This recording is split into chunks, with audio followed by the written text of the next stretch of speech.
Pakistan is all set to vote tomorrow, and 27 people have been killed because the country saw violent militant strikes just a few hours ago, and this has been happening in the country for a while now. Of course, the economy also is in a state of turmoil, but the country is voting. While there are new players, with the old players like Nawaz Sharif, Bilawal, Bhutto, and also Imran Khan. Today we have, apart from Ali, who is my colleague, uh, we have Saeed Elahi Saab with us. And would you like to? Yeah, Saeed Saab is a very senior politician from Pakistan, and we also tell that he was also a minister of the health ministry. Dr. Saeed Elahi Saab, first of all, we would like to ask that what is the situation right now in the Pakistan, because we have already seen that the conflict between Iran and Pakistan is going on very high. So what is the situation right First of all, my dear friends, thank you very much for inviting me to your show. And we're always happy to talk with our country journalism and journalists on TV channels, because most of the channels will be a bridge between two countries. So I wish both countries they develop peace. And if Mr. Nawaz Sharif comes into power, he is always of a view to have a close relation with neighboring countries, especially to normalize relations with India. So this is first thing. And about elections in Pakistan and this region, the elections are always having some violence or fights or other type of things which are normal in South Asia or even in Pakistan.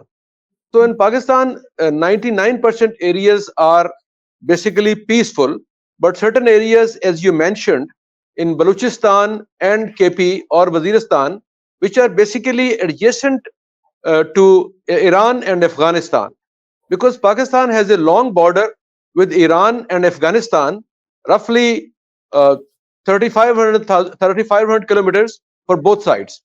So the infiltration, penetration, and other problems carry on with Pakistan regarding Iran and Afghanistan, because the conditions in Afghanistan are not good, and same in Iran, because in Iran there is a authoritarian rule, and same is in Afghanistan because mullahs are ruling Afghanistan. So people from Afghanistan, they want to travel to Pakistan for a better life, comfortable life, jobs, and security. And in Iran, in Iran is difficult for Iranians to come to Pakistan because they don't allow them to cross the border, because that is a little bit strict border. But even then, 1.5 million Afghans are still living in Pakistan, and roughly 50,000 Iranians are living in Pakistan. So Right. that is the issue with the borders. But Right. normally, the election in 3 to 4 or 5 provinces will go smooth, except small incidents which are part of this. But as Right. you mentioned, the real threat is from terrorism, because you know very well that Pakistani dissident groups like TTP or other groups in Balochistan who are basically operational on borders, normally they attack Pakistanis, installations, buildings, civilians, and armed forces or whatever. So Hmm. that threat remains active always. So Right. that's why a lot of armed forces, personnel, rangers, police have been deployed all over the country to conduct transparent and peaceful elections. Dr. Lahi, let me ask you, what are the chances for Mr. Nawaz Sharif to come back to power? Because I was watching his last day of campaigning in Murray, and you know the way he said, "I love you too." He seemed extremely Yeah. confident. At the same time, we also read reports that Imran Khan is also popular, but of course, there are these barriers. But there is Bilawal Yeah. Bhutto also who's watching his campaign in Karachi. So clearly, there is as much drama as we see in India. So, how Yeah. confident is the Muslim League, Pakistan Muslim League Nawaz, of coming back to power? I think history of India and Pakistan are same. The leaders, culture, different things are almost same except few things after partition. But as you mentioned very well, that this is same thing on both sides. India, Pakistan, 3 generations back, some of them were close relatives. Even now in Punjab and other parts, the families are same. And after 3 decades, they just change their names and religions, but traditions and culture remain same. So this is one thing. Other thing is that in Pakistan, as you said, Mr. Nawaz Sharif, he was in Murray, which is a hill station like Shimla, and he likes and loves Murray from childhood. So when he was there, normally he wins all elections from Murray in last 40 years. So I think now there is a very fair chance that his party will give a lead to other parties.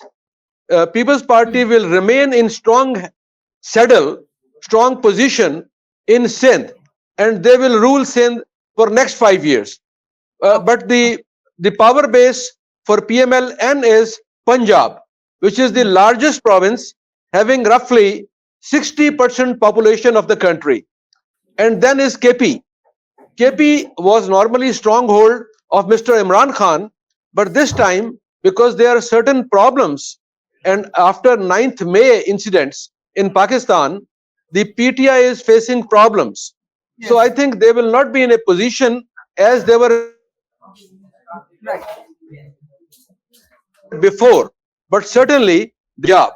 But on the other hand, Balochistan, which is a very important province, will have a major lead by PMLN, because 30 Right. most important and electables from Balochistan have joined PMLN, Mr. Nawaz Sharif party, starting from south to north. So it means from Barkhan district to Kalat district. So 30 important people from Balochistan will be elected for PMLN. So Okay. PMLN will have majority in Balochistan and Punjab. It means in 70% areas they'll be in the lead.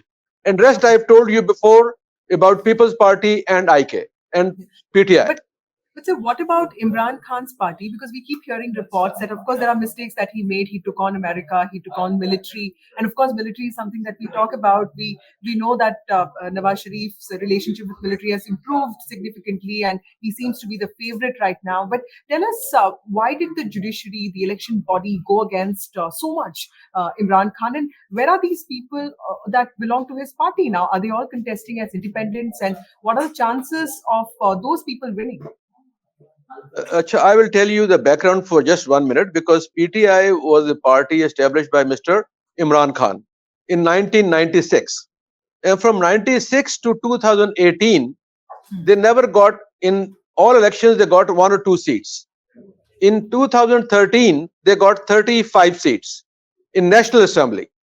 But in 2018, they went up to 155. So which was always criticized, that elections were not fair, and few people from agencies, powerful people from army or civil background or agencies background were supporting Imran Khan. So that's why he got a lead. But immediately after 9th May and removal of his government, 225 parliamentarians defected from his party and made a new party. So that was also a record. And then his followers and other people slowly they change their loyalties to different other parties. Okay. And few people in Pakistan, like I will say the people who are highly educated or the elite class, still supports Mr. Imran Khan.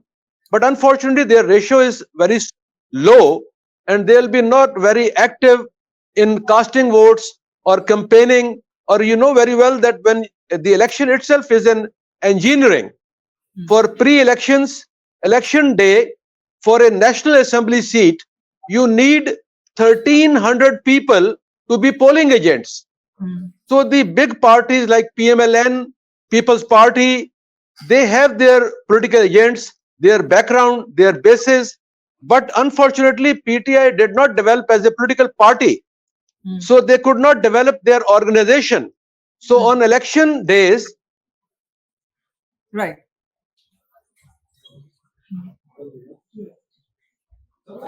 they will not be able to bring in the political agents on election day. So I think Right. this is also a minus point for Imran Khan and his party. Right. So last question, what is the ramifications for India, sir, if Nawaz Sharif comes back to power? We have seen the bonhomie last time. Do you think that will get repeated, or probably it doesn't make a difference as to who comes to power? India will probably, what do you think is going to happen vis-a-vis India? I think India is a bigger democracy, and we always, as Pakistani, respect Indian democracy and Indian people who have wisdom for democracy, and they know what to do. And in Pakistan, I told you before that if PMLN and Nawaz Sharif comes in power, it seems that he will be in power, because the trend, the voting, the support, and the all conditions, they are leading towards his victory. So I think if Mr. Nawaz Sharif comes into power, he is always it is considered to be uh, having good relations with India. As you know, that whenever he became prime minister, he invited Indian prime ministers, and they very happily came to Pakistan, and we started good relations. But unfortunately, they were struck down by different other moves in between. I think this time, if Mr. Nawaz Sharif becomes the prime minister, he will certainly improve relations with India, because he invited Mr. Modi 4 or 5 years back when he came to Lahore in his house. So I think still the story will start from the same place or same point where it ended. Right. Thank you, Dr. Elahi, for speaking to us. And Thank you so much, sir, for giving us your valuable time, sir. Thank you. Thank you thank very you. much. Thank you.